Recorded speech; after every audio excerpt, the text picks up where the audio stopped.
Hello friends, केम छो? जय श्री कृष्ण, जय अंबे। जुओ हूँ आज बनाવું છું ડુંગળી કેપ્સિકમનું એકલું શાક બનાવું છું। 5 મિનિટમાં બની જતું, જલ્દી બની જાય છે તે। અને જો મેં આ ખજૂરભાઈનું સિંગ તેલ હું વાપરું છું। ખજૂરભાઈ સિંગ તેલ મેં લીધું છે, સરસ છે। મેં પરમ દિવસથી ચાલુ કર્યું, ઉત્તરાયણના દિવસથી, પણ સારું છે તેલ, મને બહુ ગમ્યું। હું પણ આ વાપરું છું અત્યારે। હાલ મેં આ તેલ એ મૂક્યું છે, પછી એમાં હું વઘાર તેલ આવી ગયું છે, જીરાનો વઘાર કરીએ।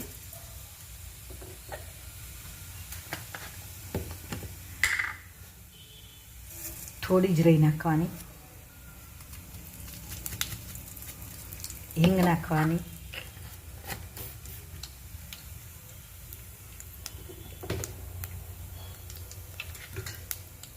આપણે ડુંગળી નાખી।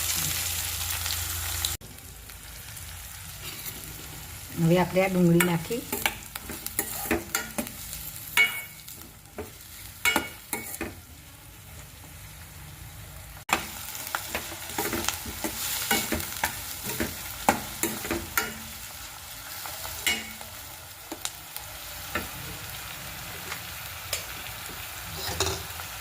હવે આને લાલ મરચાં ઝીણા ઝીણા સમાર્યા છે, પણ લીલા થઈ ગયેલા લાલ હોય ને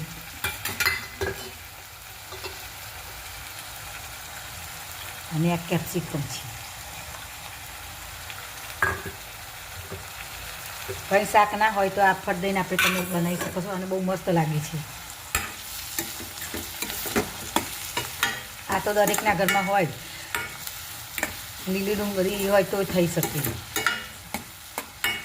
અને આપણે કેપ્સિકમ ના હોય તો પણ ચાલે। સુધી આપણે અમે દહીંમાં મરચું, મીઠું અને ધાણા જીરું નાખી મસાલો તૈયાર કર્યો। 1 ચમચી તેમાં તમે ચણાનો લોટ નાખ્યો મેં,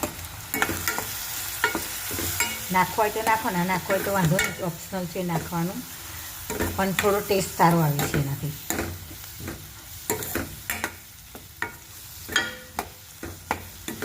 અને આમે પણ ચણાનો લોટ આપણા શરીર માટે સારો।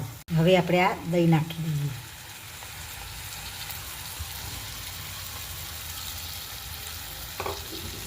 કંઈ જ ઘરમાં શાક ના હોય ને આપણે ચટપટું ખાવાની ઈચ્છા થઈ જાય, એ શાક આવું ફટફટ દઈને આપણે બનાવી શકીએ, અને શાક બહુ જ સરસ લાગે છે। શાક ટેસ્ટમાં પણ એટલું સરસ હોય છે। હવે આપણે તેમાં બધાના ભાગનું મીઠું નાખી દઈએ। બધાને બેલેન્સ કરવા માટે આ ચપટી ખાંડ નાખી, ઉપર તેલ આવી ગયું છે। હવે આપણે આ કોથમીર નાખી કરી દઈએ, આપણું શાક તૈયાર। મારી